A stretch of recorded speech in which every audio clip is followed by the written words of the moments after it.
Hello again everyone. Well, it's Friday afternoon and I've got the afternoon off work because I'm off again in the motorhome.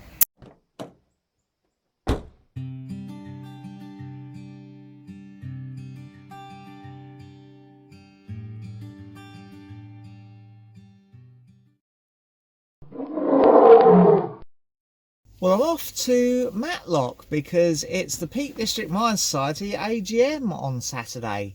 And I'm staying at a little CL called Moor Farm. Unfortunately, Nikki's not coming with me this weekend because she's not been feeling so good, so it's a solo trip on my own. Well, the traffic's been pretty heavy. It does seem to be easing up a bit now. I reckon from what the sat-nav is saying, we should be on the site perhaps around about 4:30-ish. Well, I think I've arrived. There is a caravan club sign here, but there's a single track road with a couple of farm gates. So before I drive down there and get stuck, I'm going to walk down there and check it out.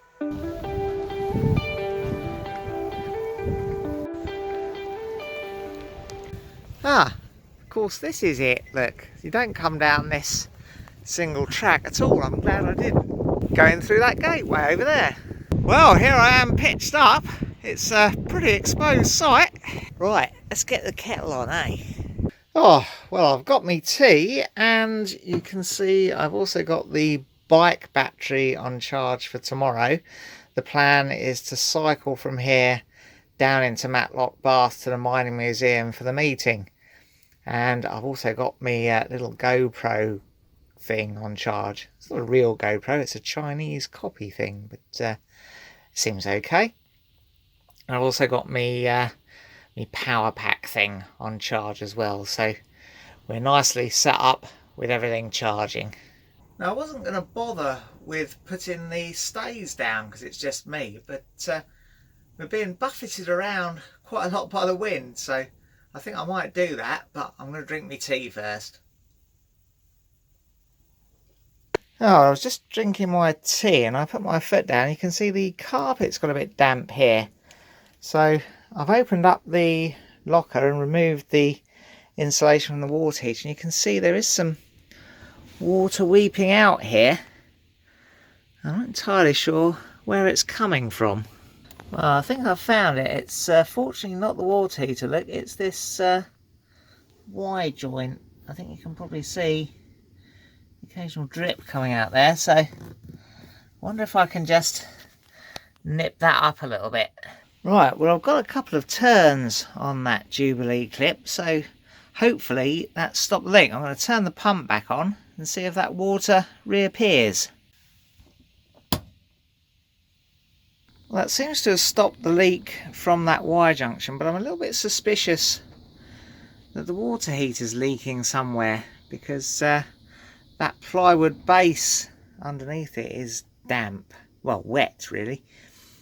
But I've had a feel around and I can't really feel any dampness of any significance under there. Maybe there is a little bit of dampness, but that could just be condensation, I guess. I think the only thing to do is I've turned the water heater on now. I'm going to leave it running for a little while and see if that dries up or gets worse, I suppose. I've put this new little fan heater that we got just in case Nikki came along and had to sit in the van all day and was cold. I'm going to put that on and see if I can dry up this wetness in the carpet. Now, I guess I should have realised something was wrong because I did hear the pump fire a couple of times, but I thought that might just be because there was air in the system because I completely drained it down because we had started to have frosts at home. However, I suspect it was that leaking joint, and when it leaks a little bit, the system loses pressure and then the pump fires again. Well, I've had the pump on since I fixed that dripping joint, and the pump is now not firing, which I think is a good sign. I am still a little bit suspicious about that water heater, but I've got the fan heater drying it out, and then we'll see how we go on over the weekend. Yeah, I think the bottom line, chaps, is that I'm still not happy with this water heater. You can see there's water oozing out there, and that couldn't possibly really have come from that Y joint. So what I'm going to do is I'm going to turn the pump off and I'm going to dump the fresh water tank, and we'll just have to go off the water containers. Got a couple of 5 litre water containers that we keep in the van because Nikki doesn't like drinking the water out of the tank. And that's what we had to do before, year before last, when we initially had problems with water leaks. And it seems like they're back. So that's what I'm going to do. Righto, let's dump this fresh water. The reason I'm dumping all the cold water as well is because there's no way of isolating the hot water from the cold and the pump. So even though I wouldn't be using a hot water heater, every time I put the pump on to let some out of the tap, it would pressurise it again, so I imagine it would leak again. So rather than take that chance, I'll just dump all the water out of the system, and then hopefully we shouldn't have any more leaks inside the van this weekend. Right, there we go, got me water. Well, while I've got my coat on, I guess I better bite the bullet and go out there and wind these jacks down, because the van is still rocking quite a lot and that wind is building.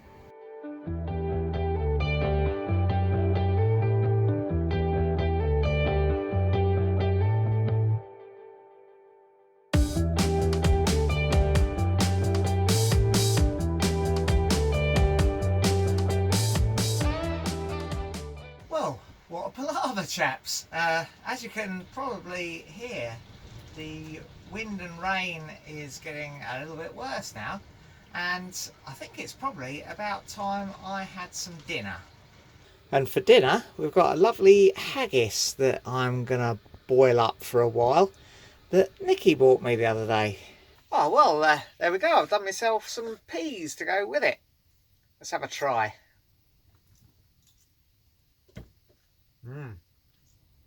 That's pretty good. Well, that haggis was very nice and quite filling, but as everybody knows, no meal is properly complete until you've had some apple pie and cream.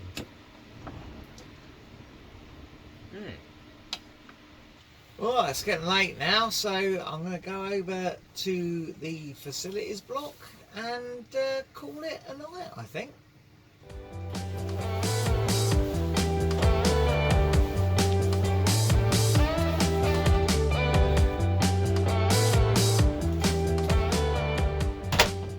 Oh, listen to the rain and wind outside.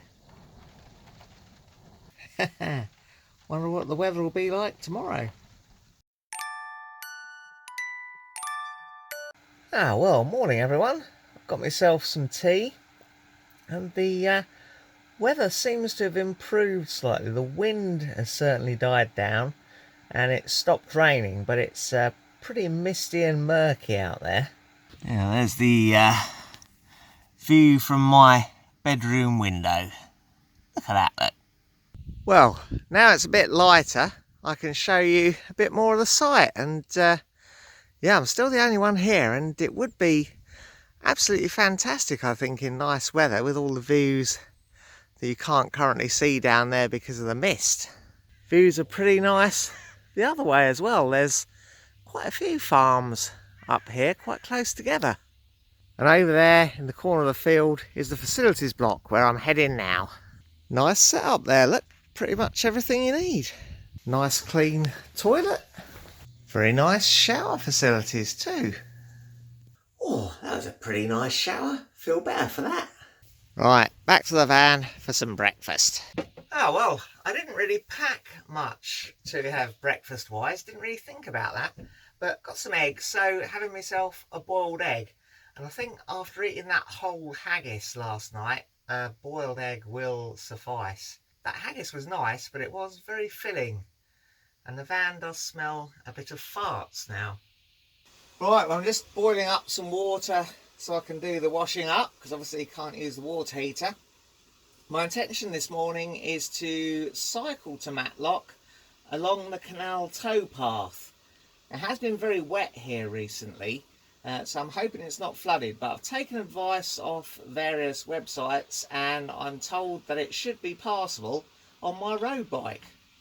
Right, time to get on the road to Matlock, Bath. Not a bad morning for a ride, really. Oh, well, I was a bit worried there for a moment because I didn't have any power on the electric bike. I thought I was going to have to pedal all the way, but it was this little sensor had swung round. It needs to be read by that to register the speed. So I think I've fixed that now. Yeah, that's better, and just as well because this bit's pretty steep uphill.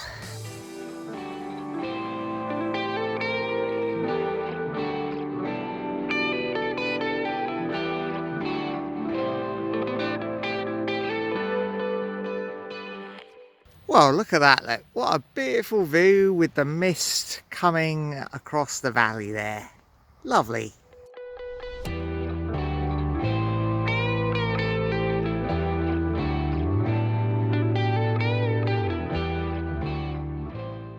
I'll tell you what, it's going to be a stiff ride back up here this evening though.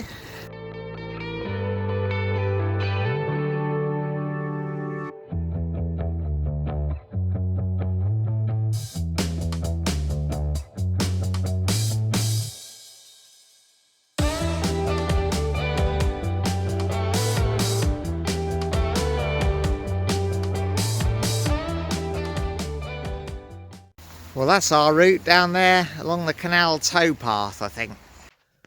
Cromford Canal's construction began in 1789 to link up with the already existing Erewash Canal. Well, you can see the canal's pretty shallow here. It's obviously not been dredged out for a long time. I don't think this stretch is navigable, certainly not by narrow boats or anything like that. I did find some information on whether you can kayak on it, and I believe you can, but I think you have to ask permission in advance because it's a site of special scientific interest. The canal was originally 14.5 miles long, had 3 aqueducts and 4 tunnels. The Butterley Tunnel was 2 miles long. The canal opened in 1794, having cost twice the original estimate to construct. Well, I'm definitely very much enjoying this ride along the canal towpath.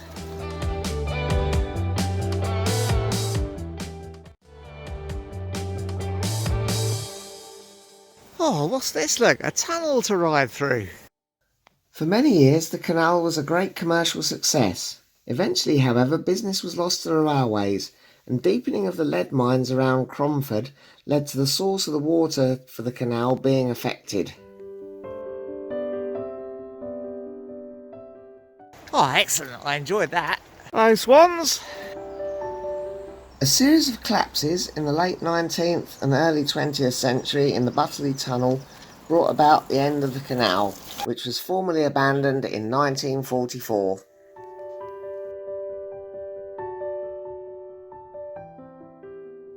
There's a little aqueduct here over the railway, still watertight. I guess it'd have to be, otherwise it'd flood the railway, wouldn't it? But fantastic bit of engineering.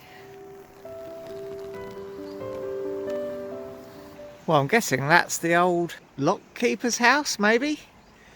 Don't really know, but it's definitely in a bit of a state. Shame, really. Imagine living there, that'd be great, wouldn't it?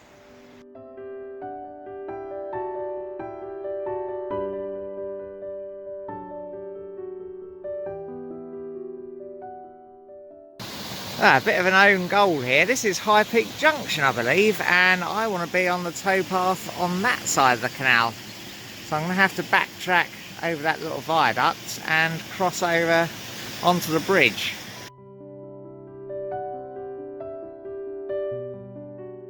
Now, I'm not sure what the purpose of this building was, but looks like it had a substantial engine in it at one time. Maybe it was a pumping house of some sort. Well, there you go, it is a pump. Middleton Top Engine House. Looks like it still operates as well. That'd be good to see one day, wouldn't it? So this isn't actually High Peak Junction, it's somewhere else. But we still need to be on this side of the canal though, so we still need to cross over. There's High Peak Junction, only a few hundred yards further down the river. Canal. And this, of course, is where I walked from when I came to the AGM last year, and I camped in a site just over there through those woods.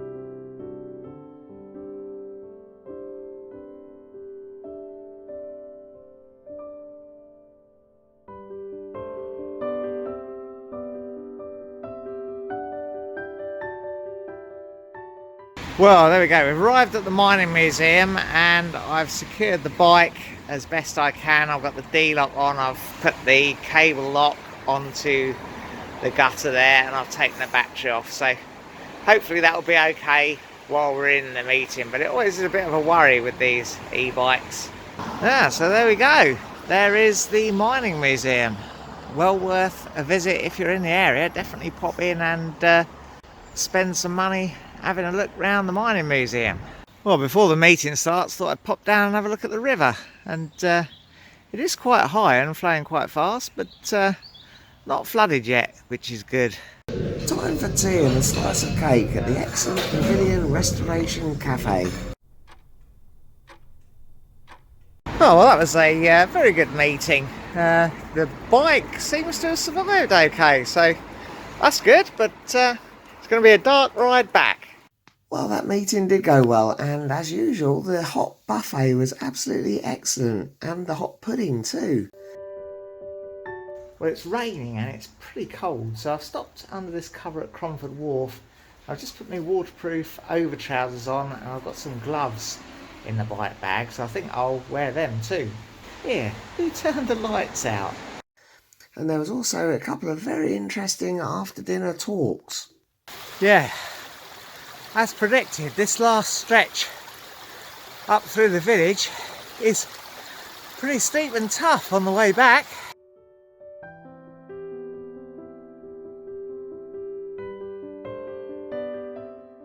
Oh, well, I'm back at the van now with a nice cup of tea, and not a moment too soon really. It's a bit dark and wet out there, isn't it? Anyway, I've had a great day. I don't think I need anything much more to eat. Certainly the meal at the AGM was fantastic as always, especially that sausage casserole. Since I'm having a quiet evening in the van, I picked up at the mining museum a second-hand book, because they sell quite a lot of second-hand books there. Well worth having a look if you like the old second-hand books. And it's a book on beginning geology. So I can read this tonight, and then tomorrow I'll be a geologist.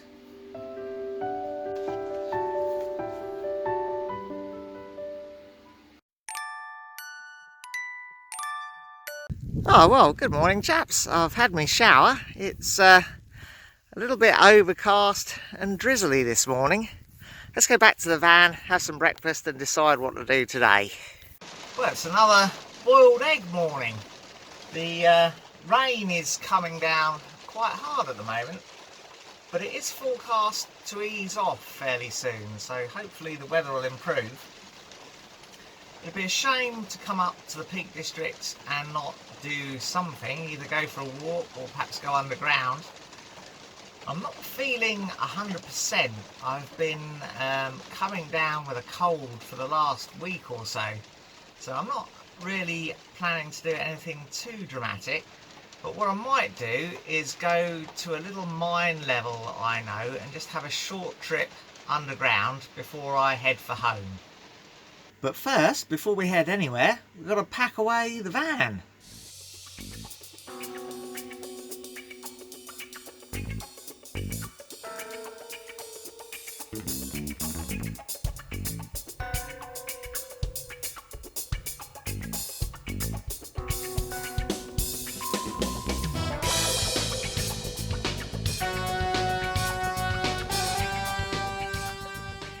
Oh, well, as you can see, I'm not, in fact, down a mine.